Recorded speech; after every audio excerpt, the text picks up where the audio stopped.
erokamano kuom keto Ramogi TV ka endi mae mbaka mwadhi goyo gi Easter chieng' okech nikech oseyangore ni nok mar thuolo mar somo, dhier, koso tich kaachiel kod teko mar mbui gine moko kuom midhiero ma ineno ni oserocho dongruok mar ngima nyathi manyako kata nyithindo manyiri e pacho ka endi. Lipot piny owacho mar higa ma okalo atamalo 21 mar nyithindo manyiri manie kind higni 15 nyaka 19 moyudo iye ma ohew gin mawuok e mier modhier ng'enyie. Judith Omondi miwa ler mar wachni.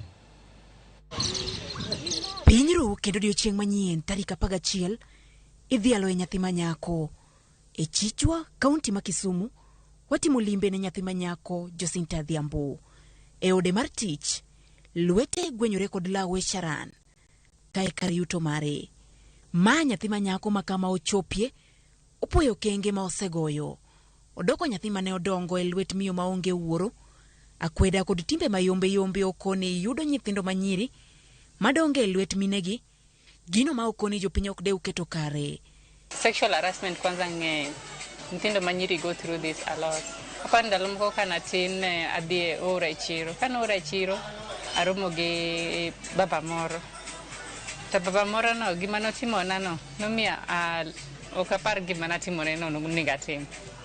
Because it was sexual harassment, honestly. But nikech koro aparo ne ging'eyo ni ati onge ng'ama kaka baba manyalo report ne. Nikech ng'eni mama ukende manitiere onge gima mama unya timone. Mago challenges go nitiere kendo ng'eny. Iye ma ohiu, lwenje mag kit chwech kaachiel kod tuoche mag nyeye gin moko kuom midhiero ma pod luwo manyiri. E kaunti ma Nairobi, bende watwa kod rawera mane umako ich ka jahiga 16 mak mana ni ne oyudo thuolo mar dok e skul. So I got pregnant when I was 16 years old in Form 2. So I went back to school when I was 17 and I had to repeat one class behind so that I could catch up. So I'm a young mom and a student. Kamoro nyalo bedo nyao mar janyuol. Nyithindo manyiri ma osekalie midhiero makamagi, koni nok mar somo, dhier koso tich kaachiel kod teko mar mbui, oseketo ngima nyithindo manyiri kama rach.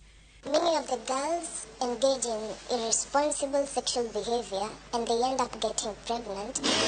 And it's because of many factors. I can say poverty. You can imagine a girl does not have sanitary towels. In matters of poverty and on sanitation, we need to have, the same way we have male condom dispensers, we can have female pads dispensers.